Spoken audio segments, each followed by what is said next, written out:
Hello and welcome to today's webinar presented by Delubal Software. Today we'll be working in our structural analysis and design software, RFEM.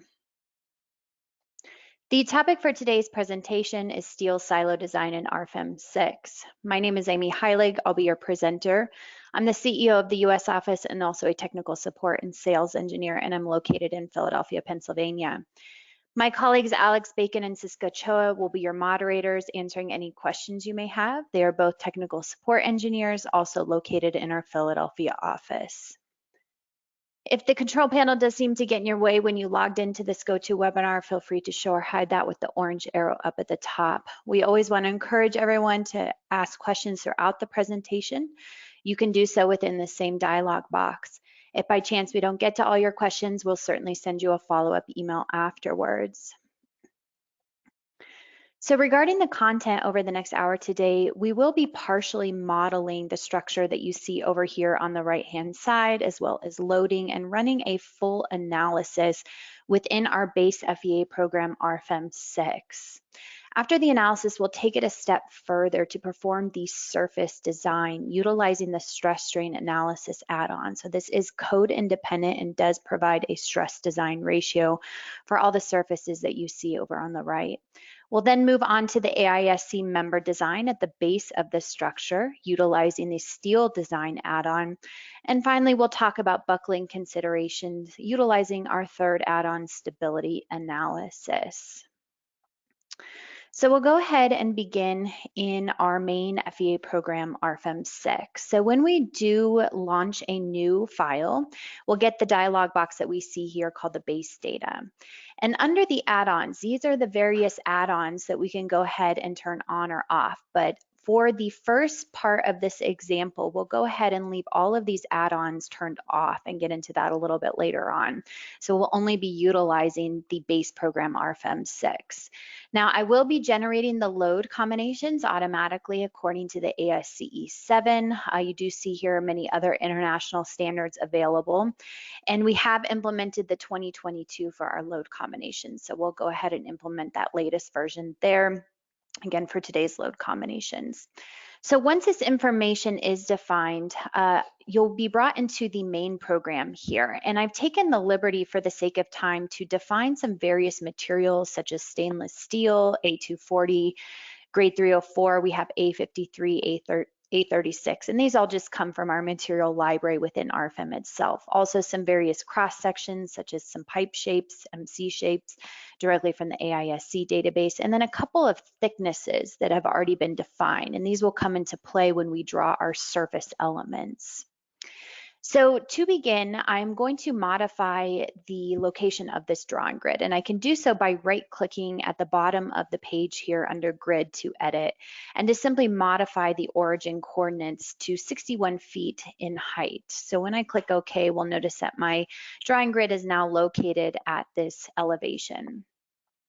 I'll start off by drawing a new circular line element. So I go ahead and select a new line, but I change the line type here to circle, where I can simply snap to that origin point.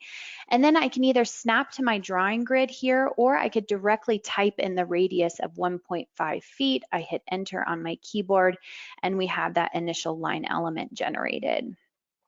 I'm going to modify my grid elevation once again by editing it here, and we'll go ahead and set the elevation at 59.25 feet, and we hit enter.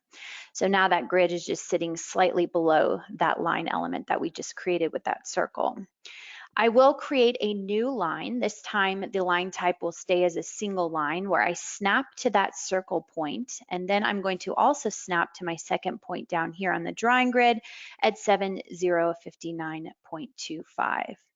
I right-click to exit this dialog box, and we're going to go ahead and create a couple nodes. So we can do so right up here in our quick tools up at the top to generate a new node.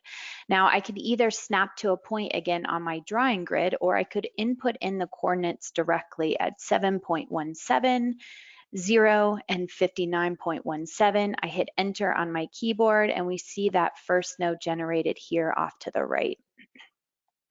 I'll go ahead and create a second node at 7.25, 0 and 59 feet in elevation. I hit enter and we go ahead and right click out of this dialog box. So this is going to form the curvature of our roof surfaces here for our silo. But we need to connect these nodes with another line element, but this time the line type will be of the type arc.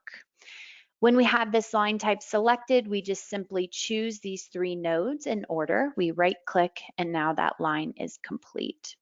So I'm going to take both the straight line and the arc line and select it with my selection box shown here graphically. And we want to take advantage of our copy rotate tool in the program. So I'm going to create 2 copies here at 180 degrees, and we'll go ahead and rotate about the center origin point 0, 0, 0. But under the numbering and options, we can take this a step further by activating what we call step links. This brings up a new tab here in this dialog box where I can actually generate my surfaces between my copied lines. And when we do this, we can create a new template. And when we go into the new template options, this is just to simply assign a thickness and a material to those surfaces that will be generated. So utilizing the thickness that I've already defined in this model at 0.172 inches within my dropdown, and we'll go ahead and assign it the stainless steel material as well. So when I click OK, I change the link type to arc. I click OK once again, and now we see those surface generated for our roof structure. So now that those have been generated, we have our opening up here at the top. So I'm going to hold down my control key to select both of these line elements.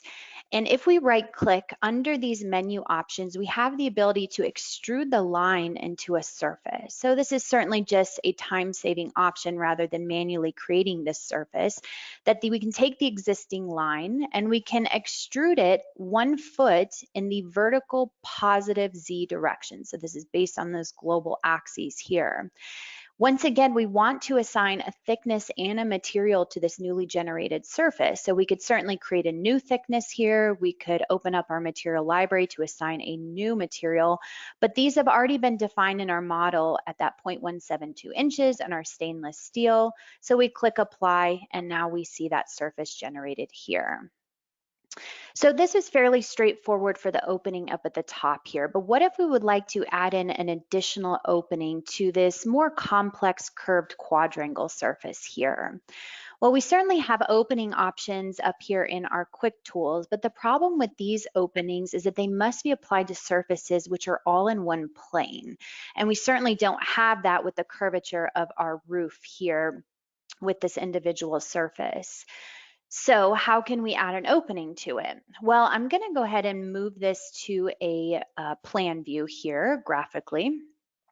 So now we're just looking down at the top of these surface elements, and I'm going to, again, create a new line element with the line type set to circle.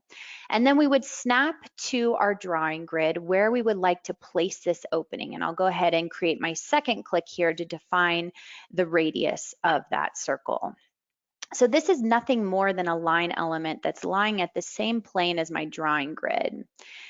What we do now is to right click on this line and yet again extrude the line into a surface.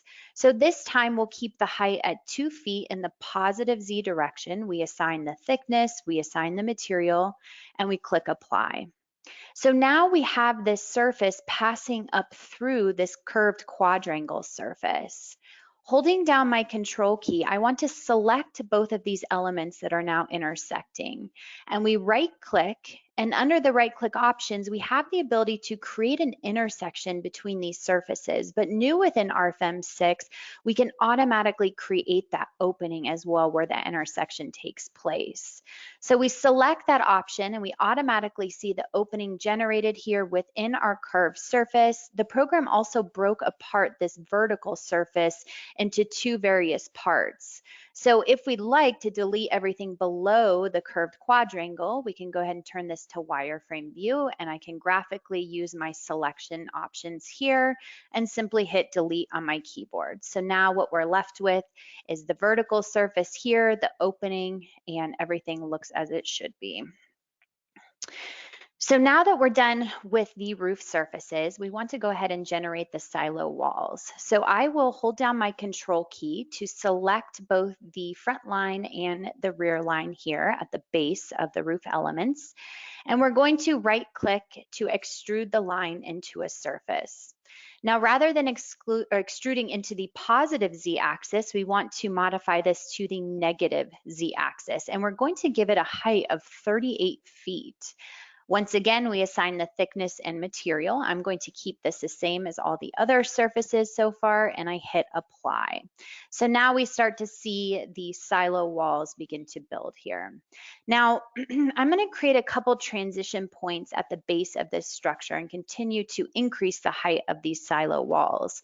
Therefore, I'm going to modify this extrusion depth to 3.5 feet, and I'll go ahead and just click graphically these bottom two lines. I hit apply, and I'm going to create one more transition point at 1.5 feet, and again, I just simply click on these bottom lines, I hit apply, and now our silo walls are complete. So these transitions will make a little bit more sense as we continue to model.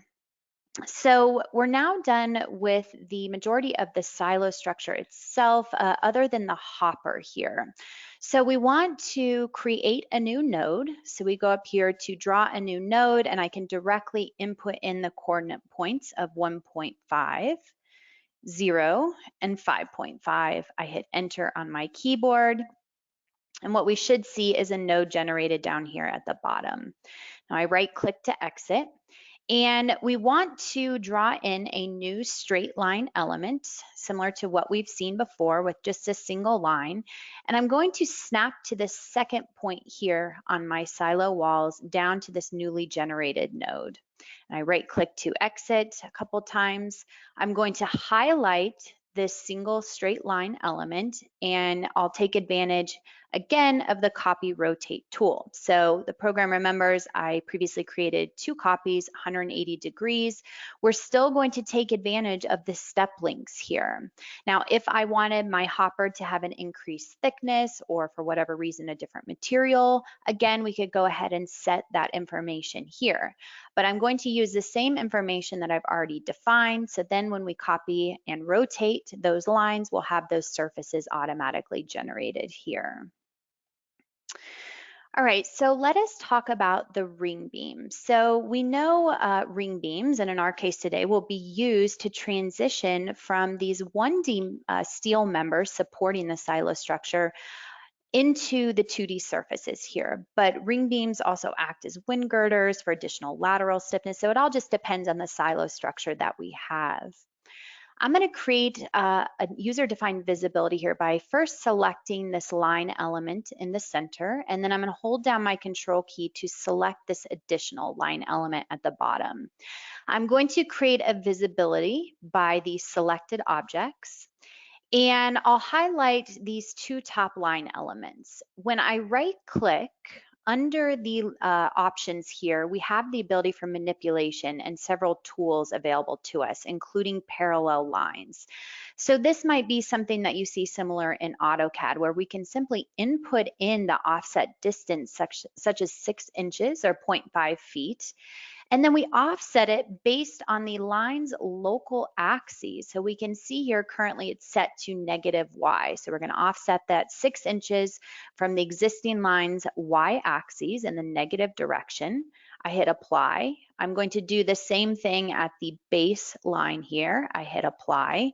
And then I'd like to create one more offset in the opposite direction here at the base of these wall elements. So I just simply modified this offset direction to +y instead, and then graphically click on those lines. Hit apply.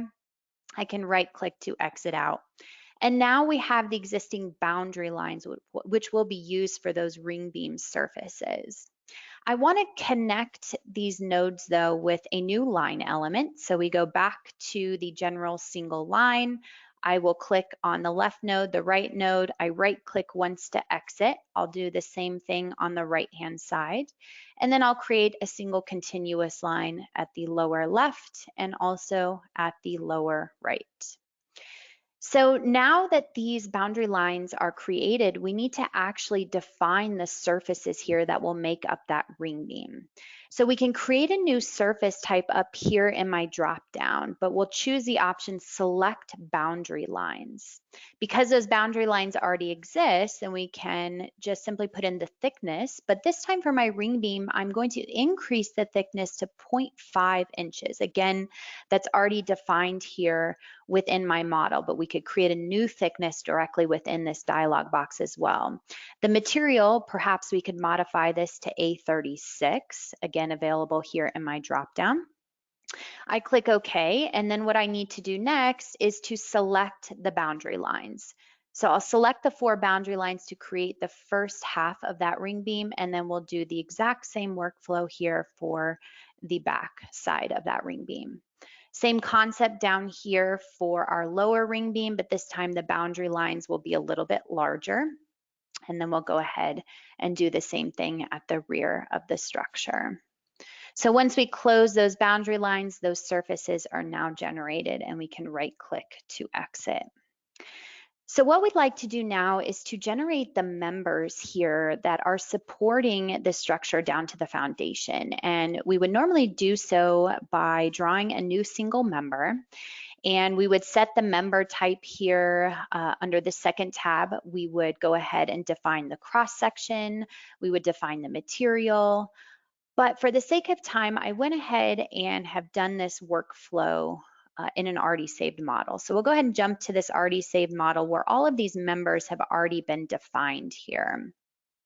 So let us just take a quick review of what exactly the member types are, as well as the cross sections.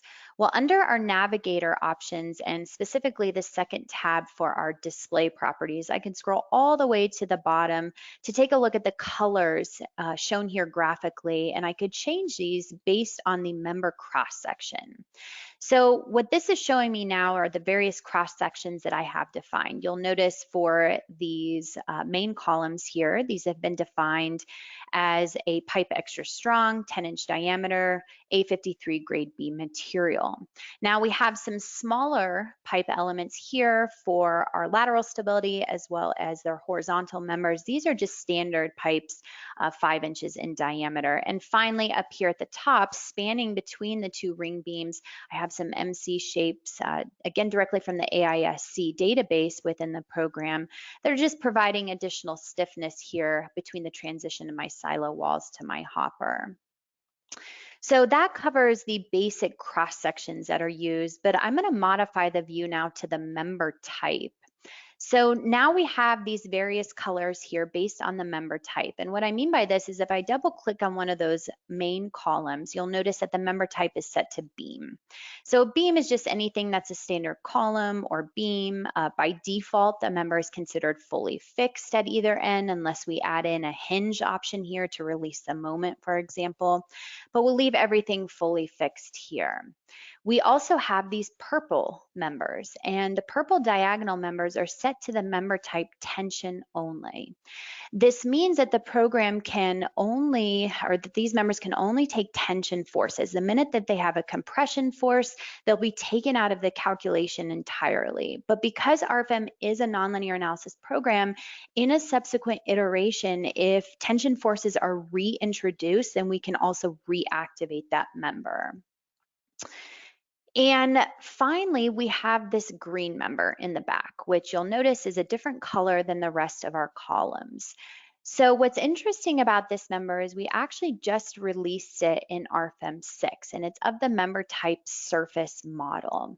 Now, at first glance within this dialog box, it really doesn't seem too much different than a standard beam element. You'll notice under the section, we still define this as the extra strong pipe, A53 grade B material. But this will definitely come into play later on when we take a look at the FE mesh as well as our results. So I'll explain this member type in more detail as we go on, but just notice now it is a slightly different than the rest of our column elements.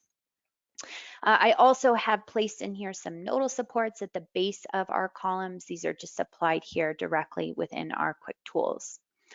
Okay, so now that we have discussed the member modeling and have done a quick overview, let us talk about the surfaces and the importance of local axes orientation. So in our navigator, we're going to jump to this third tab here. And this allows me to turn on and off various elements within the model. So I'll begin by turning on my surfaces and only the stainless steel surfaces. So everything else is hidden in the background. I'm going to right click to turn on the local axes of these surfaces. So if you notice, these local axes are right now oriented in various directions. They're certainly not all going in the same direction. So this is a problem and incredibly important when we're doing any FEA of surfaces that we want to ensure that the local axes are oriented in the same direction for a couple different reasons. The first is for loading considerations. Much of the loading that will apply to this structure today is based on the local axes. So for example, if we have the z-axis facing inward for some of these surfaces, but facing outward for others, that's going to affect our ease of applying loads. The second issue is result interpretation. So information, once we run the analysis, such as surface internal forces, stresses, these are all based on local axes. And again, if we have adjacent surfaces that have varying axes directions, then our results are also not going to make much sense.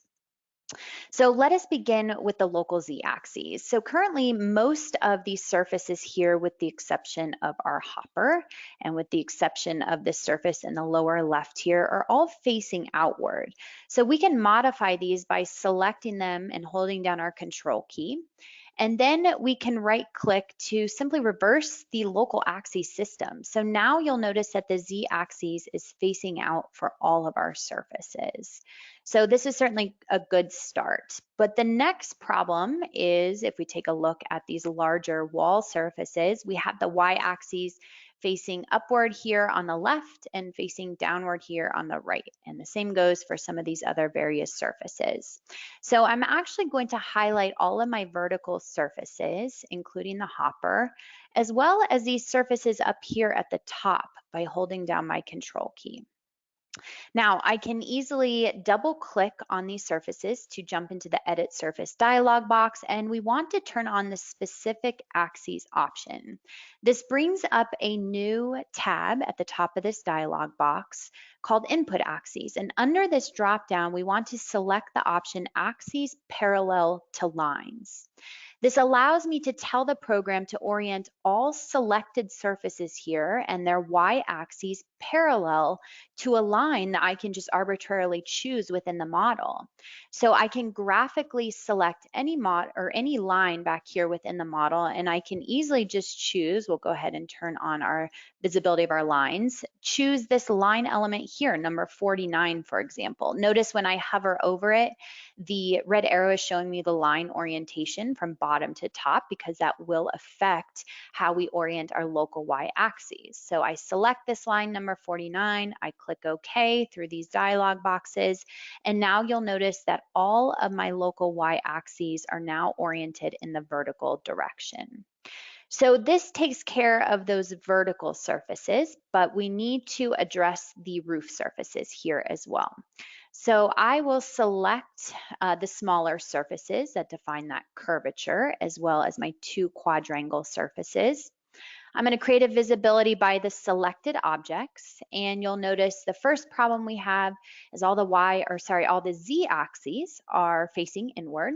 So we select all of these elements here, we can right click, and under our surface option, we have the ability here to reverse the local axis system. So now all these z-axes are pointing outward, similar to the rest of the surfaces within the model. The next problem though is the y-axes. So for these, I'm actually going to select all of them, double click, and once again under the specific axes and input axes options, I'm going to use my drop down to choose the option axes directed to point. So I can tell the program, instead of setting these parallel to a line, I'm going to set the local axes, the local y-axes, directed to a point that is passing up through the center of my silo structure. So I can graphically choose this axis that I would like to point these local y-axes to my surfaces. Sorry, I can directly choose the coordinate points is what I mean. Or I can just simply type in some type of arbitrary vector. So 0, 0, 0 and 0, 0, 1 is enough to orient those y-axes towards the center of the structure. This way, when I click OK, you'll notice now that each y-axis is pointing right here towards that center point. Okay, so now that we have modified all of the local axes systems, we can go ahead and cancel our visibility mode. And the next thing we'd like to talk about before running an analysis is our FE mesh. So if we go to calculate mesh settings, we will see here our target length for finite element. So this is our global mesh settings, and the default is set to 1 foot. If I click OK and apply, the program will go ahead and generate this mesh for me. Now, under my navigator display options, it could be that your mesh is turned off. So all we need to do here is to turn that back on. I'll turn this to wireframe view, and you can see that the program has automatically meshed everything for us based on that 1 foot setting, including tying all the members into the mesh. Everything again is done automatically. But the problem is that this mesh is a little bit too coarse. For example, if we look at these smaller vertical surfaces here at the openings, there certainly are not enough FE mesh along the height, so we'd probably want to refine that further. One option is just to go back to the mesh settings here. We could certainly set this at a smaller value of 0.5 feet. We can hit OK and apply. And now you'll notice that we have additional FE mesh elements. Looks a little bit more refined everywhere in the structure. Now, for my example today, I am going to keep this at the more coarse mesh size of 1.0 foot, and that's just simply to get a quicker calculation. But for your own projects, you certainly would want to refine that further. Now, remember back to this special member type here, surface model, and that it's a different member type than the rest of our columns. Well, we'll actually be able to see that now if I scroll up to my navigator display options to the top under the members tree, we have here a checkbox for surface model. So when I turn this on, notice that we have an FE mesh generated for this column element. So what's happening here is that the program has created the 1D member element, as we see with the rest of the columns, that we can move forward with the AISC design and the steel design add-on a little bit later on, but it's also creating a secondary element here for the surface. And this surface will allow me to perform a more in-depth stress analysis and design, for example. You'll also notice that the FE mesh is much more refined than the rest of the structure. So if I go ahead and highlight this surface and take a look at the dialog box here, the mesh refinement is activated for this specific surface. And under the mesh refinement, we can see here that the program has automatically detected that we're going to have to set a smaller mesh size of 0.1 feet, but I can always adjust that if I'd like. And then it will transition into the rest of the surface elements, which have a global mesh setting of 1 foot. So you can certainly apply mesh refinements about nodes, about lines, about specific surfaces, as we see here. You're not confined to only the global mesh settings. But this is an important feature, again, of this surface model member type that we'll take a look at our results once we are able to run that analysis. But just keep that in mind. That's what's going on underneath the hood. Okay, so we're now ready to move on to loading. So I'll go ahead and deactivate the mesh here. And if we go into our load cases and combinations dialog box, remember under the base data, we are generating our load combinations automatically to the AISC E7, the 2022 standard. The combination wizard, when this is checked on, the program will automatically generate our load combinations referring to the standard. Alternatively, I can just uncheck this if I'd like to manually create my load combinations instead. Under our load cases, the program creates our first default load case called self-weight. If we'd like, we could rename this one to dead load. We would want to assign the action category here to dead load. This is specific to the AISC 7, so the program knows which load factors to apply to which load cases. Now for my dead load case, I'm actually not going to apply any additional loads to our structure. We'll go ahead and leave that as self-weight only. But I will create a second load case, and we're going to call this one pressure horizontal. And this is for our fill load that's going to go inside the silo that's going to create this outward pressure. Now the action category, if this was a fluid load, we could certainly set this to F. For today, I'm going to set this to live load. So now that I've generated this load case, I click OK, and I'm back here within the program, but notice load case 2 is selected within my drop-down box. Now with this fill load, I am going to assume that I'm not going to fill it up to the full height of the silo walls, up to the very top here, but rather we know this fill will be at a maximum a couple feet below the top of the surface. So I can't simply apply a simple surface load because that will apply it along the full height. So instead, we want to utilize what we call a new free rectangular load. And this just gives us a lot more flexibility with our structure loading. Within this dialog box, the first thing we want to do is to specify the load projection, and this will be in the XZ plane. We also want to apply the load based on the surface's local Z axes. So again, this is why we oriented all of those local axes in the same direction, because this will make our lives much easier when it comes to loading. The load distribution is going to be linear in the Z direction. So what I mean by this is at the bottom of my silo, where most of that fill is sitting, we want to have a higher pressure of 2.5 kips per square foot. But at the top of the silo walls, we want to linearly transition to a magnitude of 0. So now that we have these load magnitudes defined, we need to actually tell the program where to apply the loads along the structure height. And I'm going to do so by graphically selecting 2 points here. Now, before I select my 2 points, I'm going to turn back on my drawing grid, and notice it's already arranged in the vertical direction here. But I'm going to snap that drawing grid origin right up here to the center of the structure. So we'll choose this point at the base of the silo wall. So if I rotate this around, just notice that that drawing grid is snapped right up to the front face. And I'm going to modify my view here in the Y direction. So now when I'm applying this pressure fill here, I can choose a point at the base of my wall. And my second point will be to a height of 56.5 feet in elevation. Notice I'm not snapping to a point at the top of my wall element because I know my fill will not be that high. Then I'm going to graphically select the surfaces, the vertical wall surfaces here that I would like to apply this outward pressure. The surface numbers are generated here. I click OK through these dialog boxes, and now we can see that outward pressure applied to the structure. Now we want to do the same thing down here for our hopper. However, for the hopper, we do want to apply the pressure from the bottom all the way to the top. So instead of using a free rectangular load, it's much easier just to choose a new surface load for this condition. The load type will be set to force. The load distribution will be yet again linear in the Z direction, and we want to apply this based on the surface's local Z axes. The load magnitude here will be set to 0 kips per square foot at the bottom of our hopper, but up at the top, we want to increase that pressure back to 2.5 kips per square foot.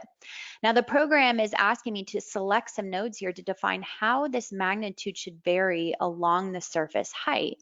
So I'll simply select the bottom node here for the 0 pressure magnitude, and then my second node point will be at the top of the hopper where I'd like it to increase it to 2.5 kips per square foot. I will graphically select here my 2 surfaces, number 8 and number 12. I click OK, and now we have this outward pressure.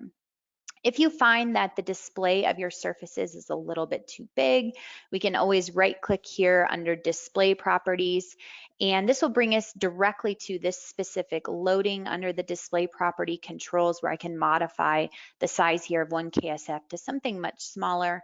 I click OK, and now we can right-click to use our slider options here to increase or decrease the size of this loading. But more or less, we have this outward pressure here at the hopper as well.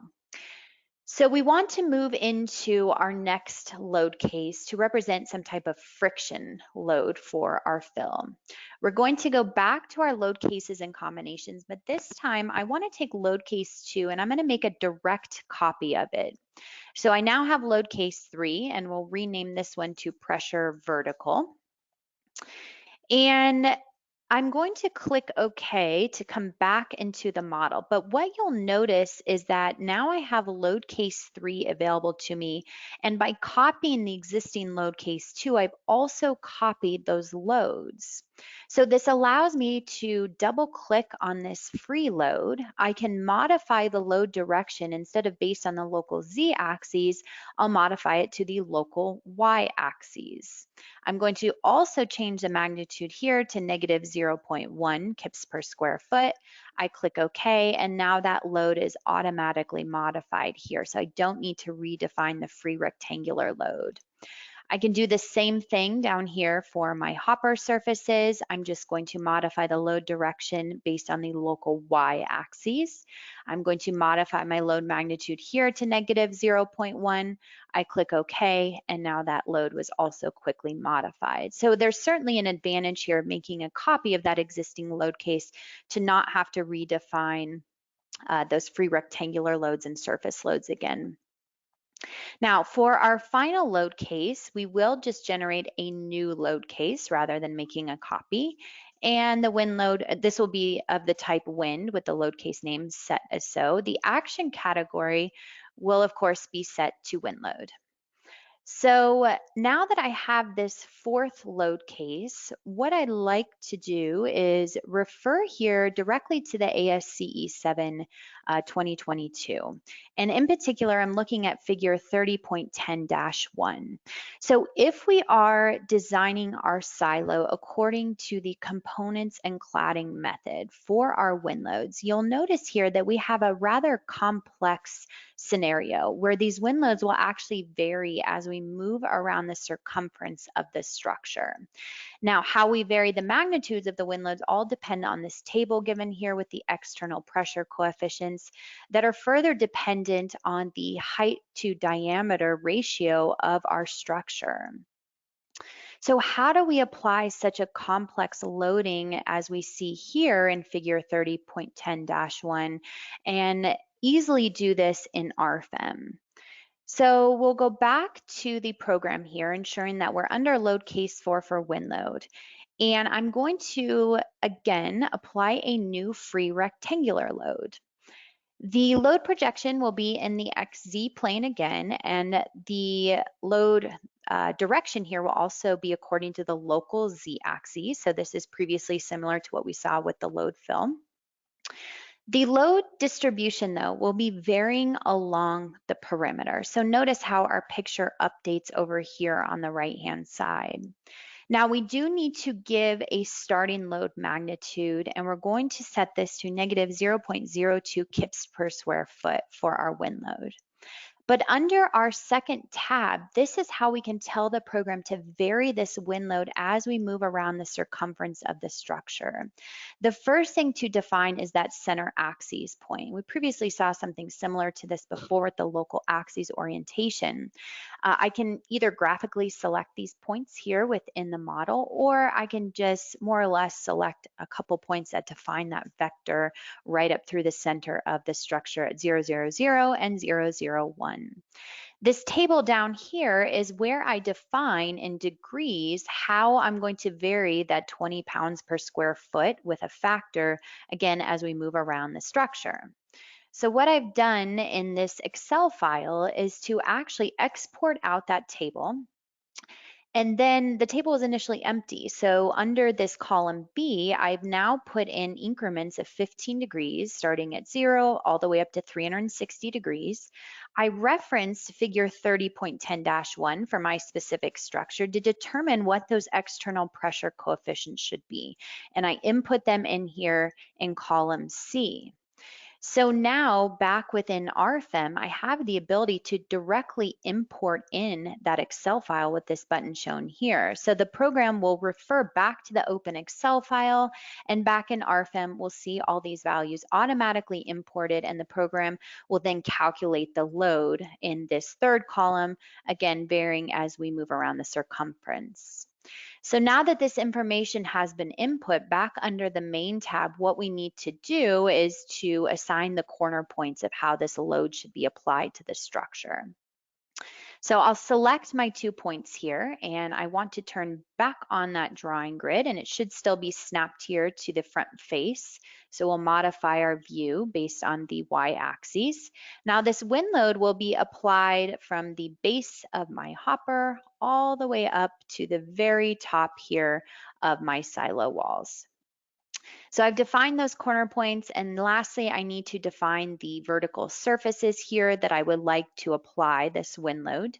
So I can just use my selection box to select all of the surfaces shown here within my dialog box. I click OK, and now we see that outward pressure. I can take a look at the view here in the global Z direction. And again, this should reflect what we see within the AISC 7 with my wind load flowing from left to right here based on the global x-axis. Now, realistically, we'd probably want to add additional wind load to our roof surfaces, to our members, but I think more or less you understand the concept now of loading. So we will go back to our load cases and combinations. Now that these load cases have been defined, the program will automatically create what we call design situations. And these design situations just simply group together all of our load combinations. So we have our first design situation, which is our factor load combinations. And we have our second ASD design situation, which will be our unfactored load combinations. Now, for our example today, I'm not so interested in checking deflections and things like that for my silo. So I'm really just going to keep here my LRFD design situation and deactivate the ASD. The design situations will come into play a little bit later on within those design add-ons. And lastly, we have our load combinations here individually listed out based on the load cases that we've defined with the relevant load factors directly from the AISC 7. And again, these all belong to this single design situation as noted under this previous tab. So we can view these various load combinations here with all of the loads and applicable load factors applied graphically. And we can scroll through those here to see them again applied to the structure. So we'll now go to calculate all. And remember, RFEM is responsible for the analysis portion only. So what we're going to do now is to go ahead and solve each individual load case, but we're also solving for all of our load combinations listed here. And these load combinations are being solved according to a nonlinear second order analysis considering both big P delta and little p delta. And also notice that the program is taking advantage of the multi-core processor in your computer to solve these load combinations at once. But now that the calculation has finished, we are presented with a fourth tab here in our navigator for our results. And we're currently looking at the deformation of the structure under any one of these specific load combinations. If I'd like, I can modify my deformation of my members here to be colored cross sections down at the bottom, so that's a little bit more visible to you. So taking a look at the global deformations, we would just want to ensure that we see results here that match up with what we would expect under the applied loads. And once we have taken just a brief overview of that, another way to check our load input is a nice feature in the results called distribution of loads.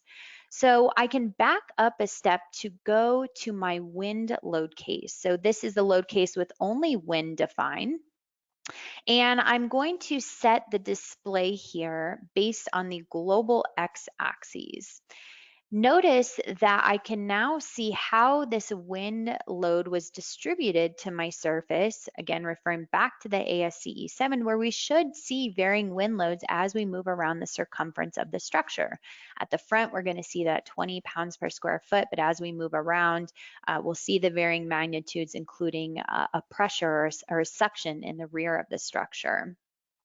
Same concept for that fill load, that horizontal fill load. If we'd want to modify this based on the local z-axis, we can take a look at here, and we'll see at the base of our walls, we should be seeing a value pretty close to 2.5 kips per square foot, but at the base of our hopper and at the top of our silo walls, we transition linearly to a magnitude of 0 kips per square foot. So again, just a nice feature to ensure that we've applied our loads accurately here.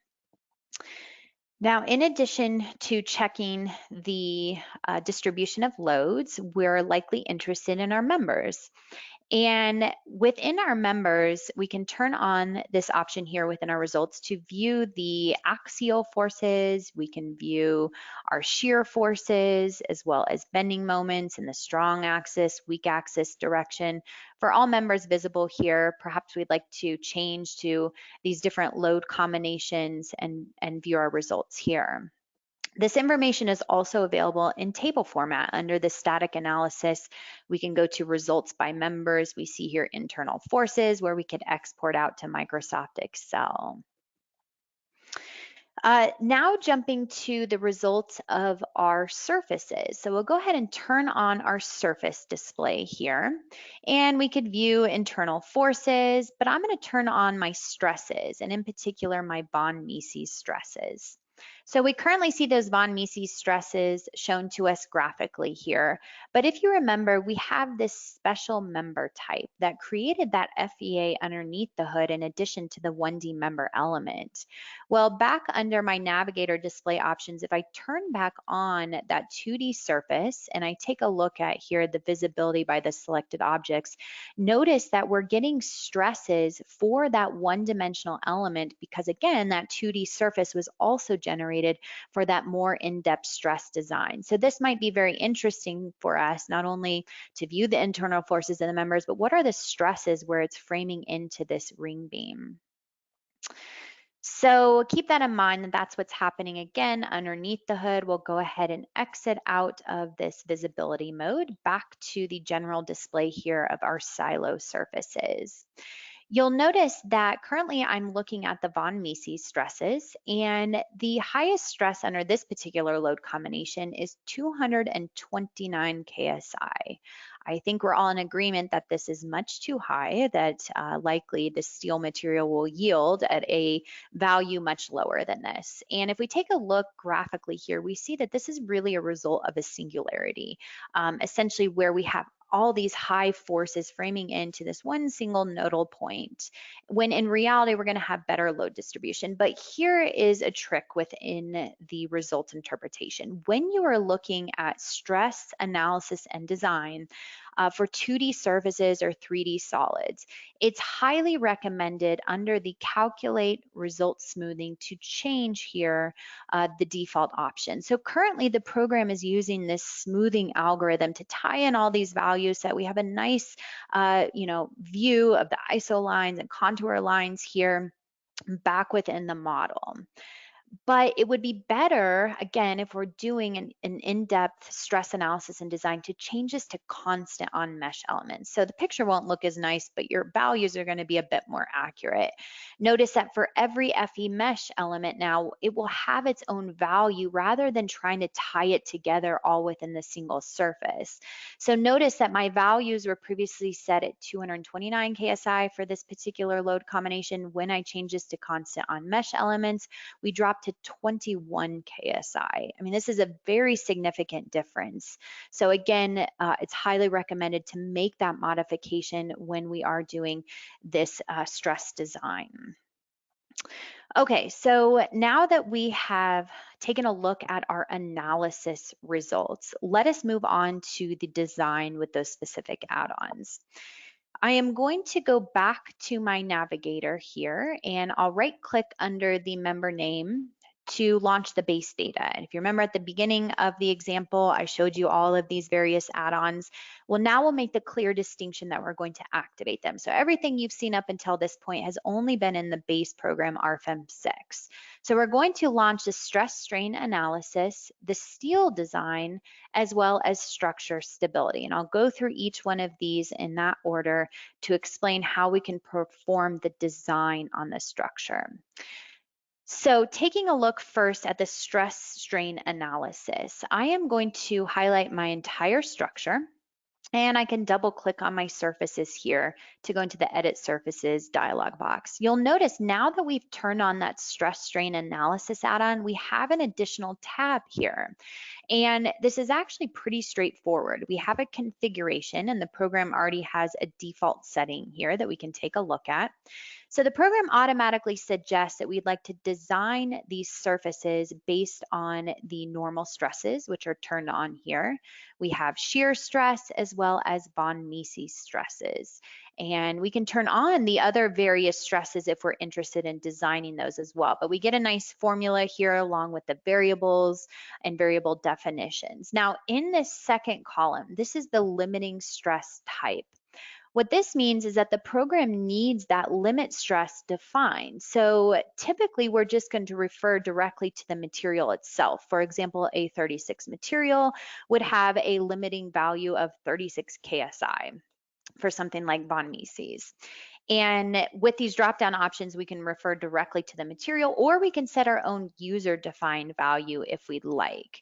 Now, keep in mind, this add-on is completely code independent. Rather, we're just doing a general stress design specific to the material's capacity. So once we have adjusted these configurations and which stresses we're interested in, that's really it. We can click OK, and what we'll see down here in our table settings is a new option for the stress strain analysis add-on. Under design situations, remember I said that the design situations will come into play a little bit later on with the add-ons. Well, here we have our factored design situation, which includes all of those factored load combinations, and this is automatically checked on here. We're not interested in our unfactored load combinations, so we deactivated that. The objects to analyze, we can do a general stress design of the members as well, but we're not interested in that today. We're only interested in doing the stress design of all the surfaces. Now, before I run the calculation, I want to make one more modification here in the global add-on settings. So this is somewhat independent of the base program RFEM 6, but more specific to the stress strain analysis add-on. And very similar to how we change the smoothing settings in RFEM 6, we need to do the exact same thing in this add-on. Otherwise, the program is going to refer to those extremely high stresses where it's trying to use that smoothing algorithm to tie the stresses together. So instead, we change this to constant on mesh elements. I click OK, and now I am going to run the calculation directly within this table. So unfortunately, when we activated the add-ons, it did clear our results, and the program just made a quick note of that, and no problem. All we need to do here is to run back through these load combinations to determine the demand stresses. So what are the stresses on each one of these surfaces based on the applied loads? So once that these have been determined here, as you can see, some of these are wrapping up, it brings in those stresses to the stress strain analysis add-on, compares it to the limiting stresses of the material itself, and ultimately what we're presented with is a stress design ratio. So we can view these stresses here on the surface under the stress strain analysis, and sure enough, we have our existing stresses, we have our limiting stresses based on the material, and then we have that general stress design ratio. So as I click through this various table, notice that that red arrow is pointing me directly to where that controlling stress is on the surface. And if I like, I can also take a look at the result details. So these design check details here are just going to list out, again, the formula for the stresses, all of the stresses from the analysis, the limiting stresses, and ultimately how we calculate this stress design ratio. So trying to be, again, as transparent as possible where that information is coming from. So that's really it for the general surface design. So you can see how this is a little bit more efficient rather than having to manually export out our stresses to something like Microsoft Excel to do that stress design by hand. So we'll move on to the steel design quickly. Now, of course, there's not enough time today to go into detail for this, but I do have additional webinars that are devoted to each one of these add-ons that go through this workflow in much more detail. But for today, we're only interested in designing quickly these 4 column members. And if I double click on these 4 columns, we have all of these additional tabs available, again, because we activated that steel design add-on. So the one thing we need to do before running our design according to the AISC is to define our unbraced lengths. And we do this under the design types effective lengths. I create a new definition type here. Now for these circular pipe members, I'm not so interested in torsional buckling failure modes, lateral torsional buckling. Rather, I'd rather like to just check flexural buckling in the strong and weak axis direction. And under this second tab, the program is automatically placed in these intermediate supports internally to help calculate the unbraced lengths for flexural buckling. But remember that we also have these smaller pipe segments here framing into both the strong and the weak axis for these columns. So we can add in that intermediate node, go ahead and manually place in that intermediate restraint. And now the unbraced length will span between these intermediate nodes at 8 feet or 1/2 the height of the full column. So now that this information is defined here, what we can do is to drop down to the steel design add-on. Very similar workflow here that we saw with our surfaces. We have our LRFD design situation and we set this to our LRFD strength limit state. Under the objects to design, I'm not going to design all members. Rather, I'm just going to go ahead and graphically select here my 4 vertical columns, and I can run my calculation. Now, I already have my internal forces. It brings it into this add-on. It applies the AISC equations to ultimately give me my design ratios here for each one of these members. So again, notice within this table, everything is synced up graphically, and we have all of the various checks here directly from the AISC. For these various checks, we can take a look at our design check details, and we see here our code equations given to us. I can use my mouse wheel to scroll in to make this larger. We see the code equations line by line, the variables, the code references, ultimately how we're determining this design ratio. So again, just trying to not be a black box software, but to give you as much information so you can determine if you agree with how the program has ultimately calculated this design ratio. And this is true for all of the various checks within this member. We can also scroll through to the various load combinations and so on. So point being that we can design both the members and the surfaces within the same model in RFEM 6 with those available add-ons. The final topic to discuss in the last few minutes is buckling. So when we are performing a general static analysis, buckling is not necessarily considered. Now, if you're running a second order or a large deformation analysis, the program will give you an instability if you exceed the critical buckling load of either a surface or a member. But it's just a general instability without much more information. So how can we take structures such as this to evaluate buckling considerations? Well, if you remember, I activated the structure stability add-on. So we'll go back to our load cases and combinations, and let's take a look at load combination number 3, for example. Well, for any of the load cases or load combinations, we have this additional setting to activate the structure stability add-on. And I take a look at my default settings here. This allows me to run this eigenvalue analysis and determine the number of eigenvalues that I have set. So you can see the default is 4 for this definition type. We have a second definition type set to 10, or I could just manually type in however many eigenvalues, 50, 100, however many I would like to calculate. Now for our example, we want to use this default 10 eigenvalues. So I go ahead and select it from my dropdown, and I'll immediately click calculate to just calculate load combination number 3 here.